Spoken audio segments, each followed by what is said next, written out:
Hello folks, so in this video I'll be reviewing the SanDisk Professional G-Drive ArmorATD, and this is the 5 TB size. I wanted to review this drive because it's an exceptional drive. It's been just absolutely amazing. This is the box.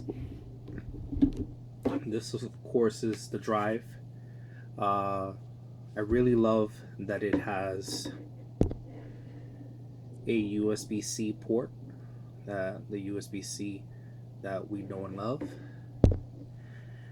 And just a little backstory on why I went with this drive is because I actually intended to buy a solid state drive. So just a quick explanation on the difference. This is of course a hard disk drive, an external hard disk drive, and just a quick explanation as to the difference between the two. A solid state drive uses flash memory, basically little gates that are either charged or not charged to store data. And a hard disk drive uses magnetism, either storing a magnetic imprint or not storing a magnetic imprint on physical drives that spin. So the reason why ideally I wanted a solid state drive is because theoretically you have less chance of failure with a solid state drive. A hard disk drive is very physical. It has a motor that spins, physical disks. It has an armature that has to also move to scan different parts of the disks. It can be, if it's dropped, if it's crushed, you have a higher chance of losing the data and or failure. So that's a little backstory on why, or the drive that I was seeking to buy. And so the reason I went with this drive is because this drive was at the price point where I felt really comfortable buying a drive. So I had to refresh my memory a little bit because Amazon does play a lot of games with the pricing of drives. And so this is basically the drive that I did want to buy, the SanDisk Extreme Portable Solid State drives. As you can see, there's two different price points here. This of course is a slower drive, this one is a faster one. This is 160 for 2 terabytes. This is basically $200 for 2 terabytes. So it's too expensive because 2 terabytes isn't going to do any good for me. You know, the minimum I was looking for is 4 terabytes, which, if I'm not mistaken, let me take a quick look on this one. I mean, I don't even know if that sells directly through Amazon. Let me wait for it to load.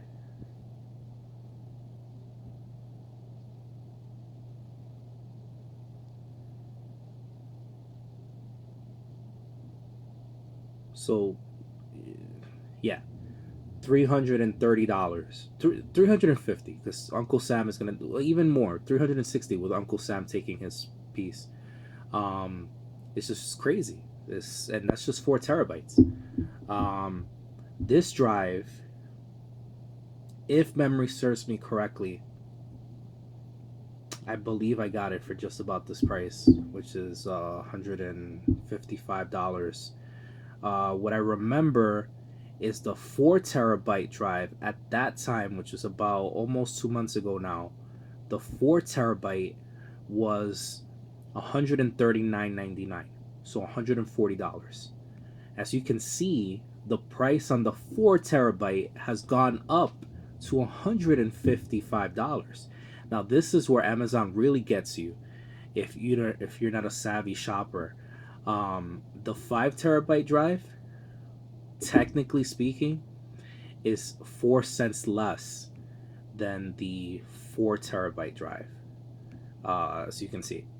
So right now, the 5 terabyte drive is 4 cents cheaper than the 4 terabyte drive. As you can see, it's ships and sold from Amazon.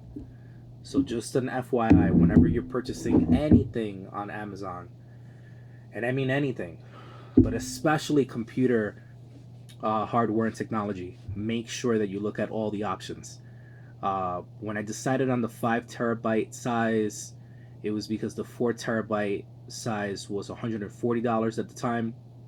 For $15 more plus tax, I could get an additional entire terabyte. So that was a no-brainer. I mean, it was difficult because the price in the cart looked so nice with 140 plus tax.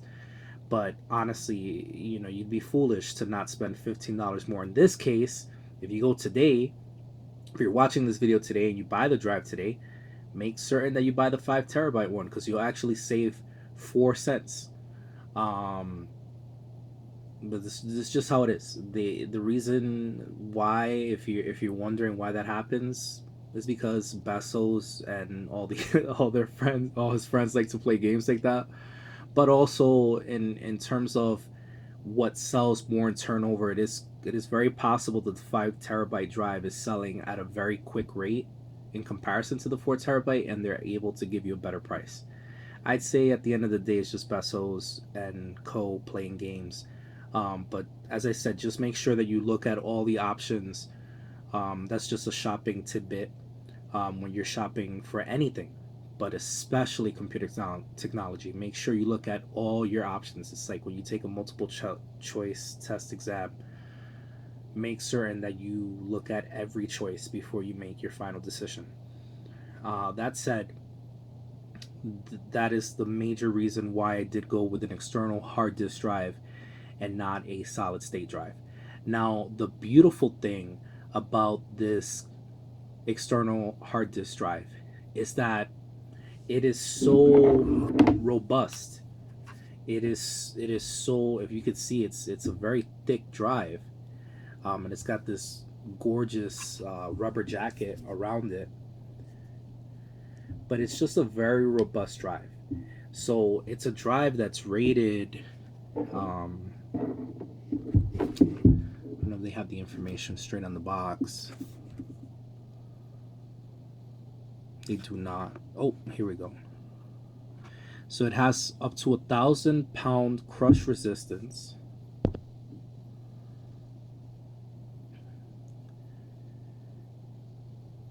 And it is IP54 rain and dust resistant.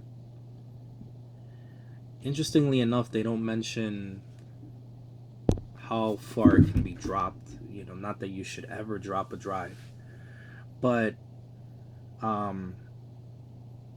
one thing I can tell you is I've purchased at minimum 60, 80 SanDisk products, whether it's flash drives, micro SD cards, SD cards, drives, external drives, internal drives, you name it.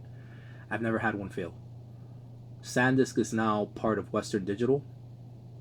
Western Digital is the first hard disk drive I ever came into contact with back in 2000 when we had our first family computer, and that hard disk drive still works today. So just think about that. Interestingly enough, I would say SanDisk makes better drives today than Western Digital does, but they're part of Western Digital, so however you think about it, it's the same company now. And so, trying not to make this video too long. So the backstory on why I selected this drive, the price point, I feel like it's a very happy compromise. The size of the drive, 5 terabytes for roughly $160 with tax. I'd say roughly just about $170. That's a great price. You're not talking about that you're getting a 5 terabyte drive like this Seagate drive that I have here. This, unfortunately, is kind of like junk. And I'll get into that at the later, for those of you who are going to stay tuned for more of the video. I'll get into the reason why I consider this drive to be kind of junky. So what's so great about it? It's robust. It's a thick drive. it can, you know, withstand a lot of abuse. I'd feel comfortable dropping this drive 10 feet and not expecting it to get damaged. I'm not saying you should do that. As a matter of fact, never, ever, not even as a test, for no reason whatsoever, should you ever drop, especially a hard disk drive. Don't ever do it. When you do that, the armature moves, it can get dislodged, it can scratch the hard disk drive. A whole bunch of bad stuff happens. Please do not drop any kind of hard disk drive. Even solid state drives, believe it or not, can be damaged if dropped. Basically, any electronic component can be damaged, even if it's a solid state component.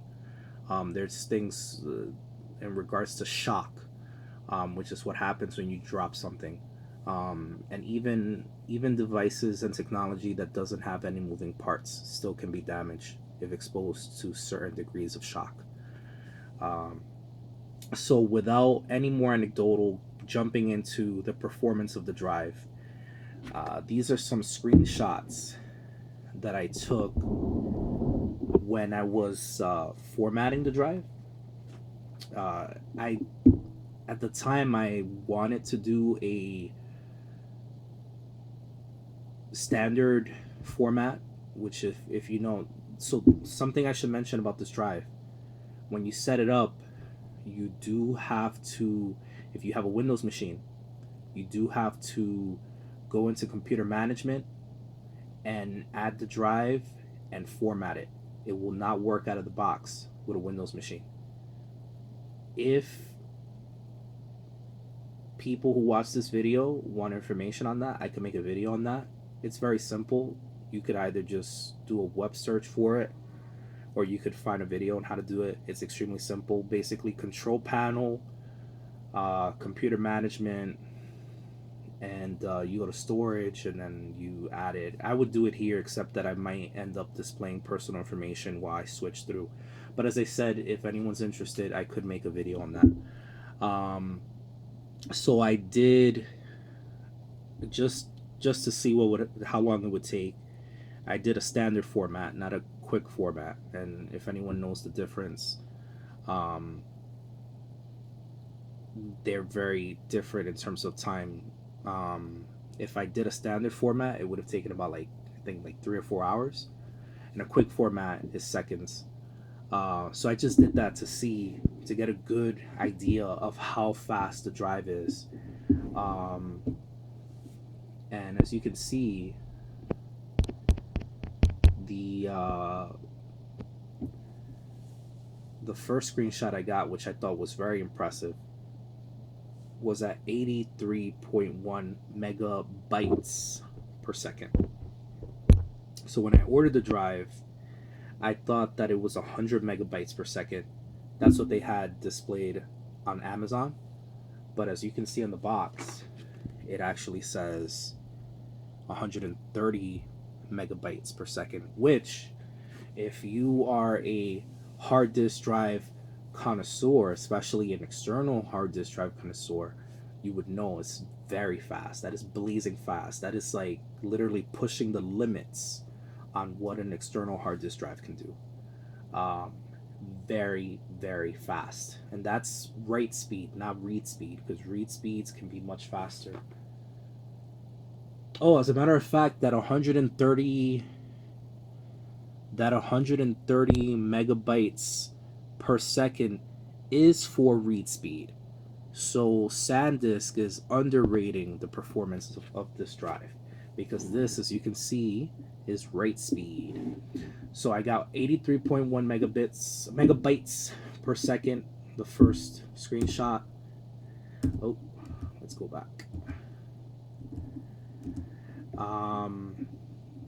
This is another one at 80.5 megabytes per second.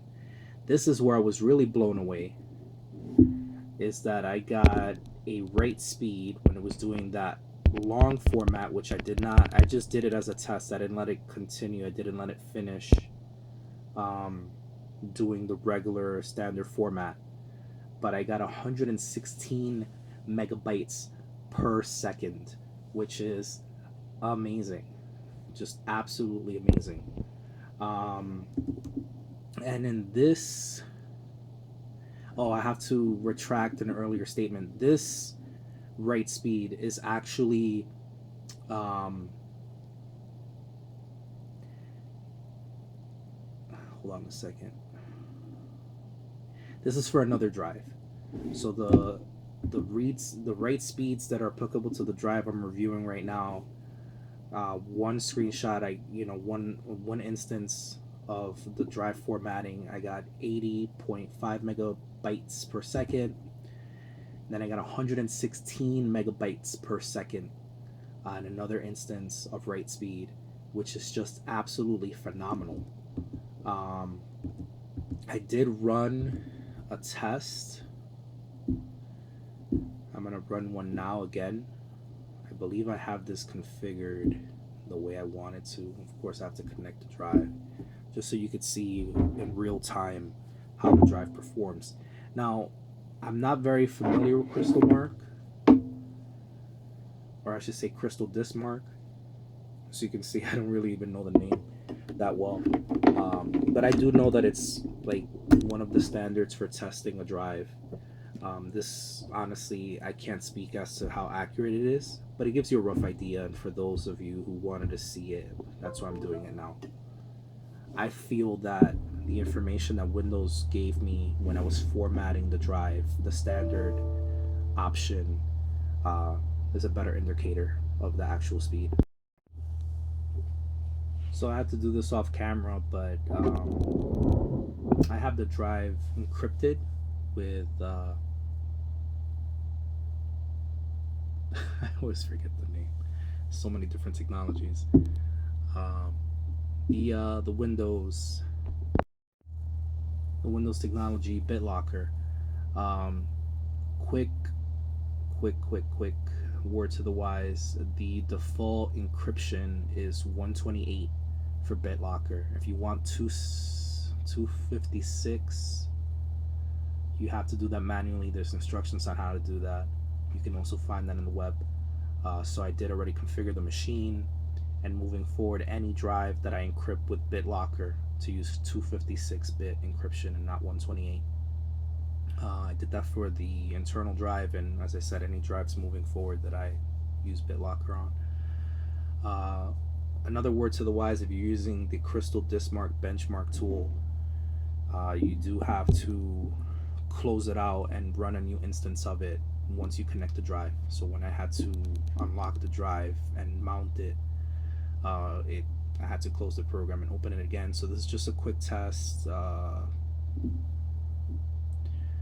As I said, you can see right now I'm not very proficient in it. I did set it up the other day, like with different parameters. So this will just give you, for those of you who wanted to see the Crystal Disk Mark benchmark, this will give you an idea of how it performs.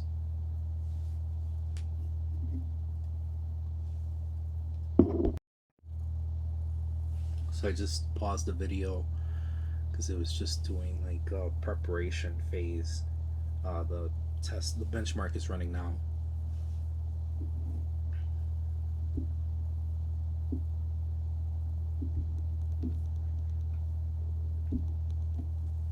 While this runs, I just wanted to add some additional information.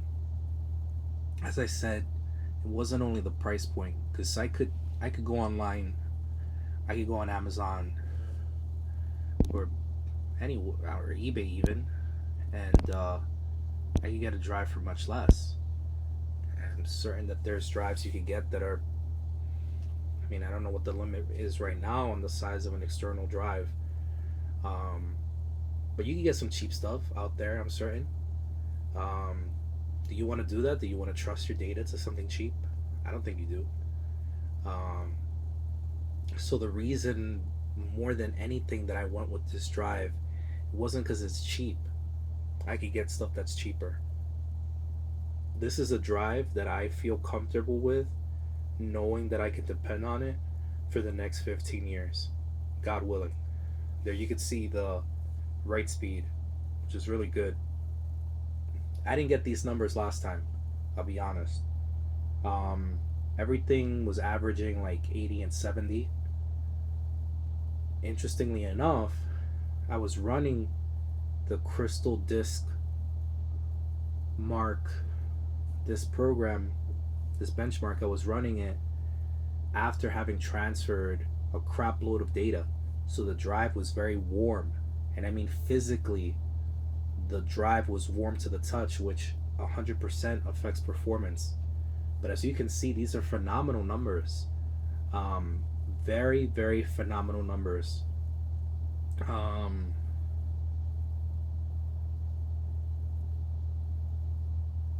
and I asked you to for forgiveness, my followers. If you've ever watched my any of my videos, you know that I ramble a bit. It's hard when you're describing something and you want to, or you're teaching someone, or you're explaining something to someone to get everything out there at once. So many things I want to say about this drive. I hope I cover them all. But you could see the numbers speak for themselves. For an external hard disk drive, a hard disk drive to have this kind of performance, it's just exceptional. And the most important, the performance was absolutely a factor. I don't, I'm transferring. I remember the first bit of data I put on the drive was just about a 1.5 terabytes. It took, I think, like 30 minutes. If it were this drive that doesn't even, there's only 2 terabytes, this Seagate drive, oh geez, it would have taken 2 or 3 hours. And as they say, time is money. And I believe the test is still going on there. Um, so if you're not familiar with this benchmark, this is read speed, this is write speed, and then here's like a special parameter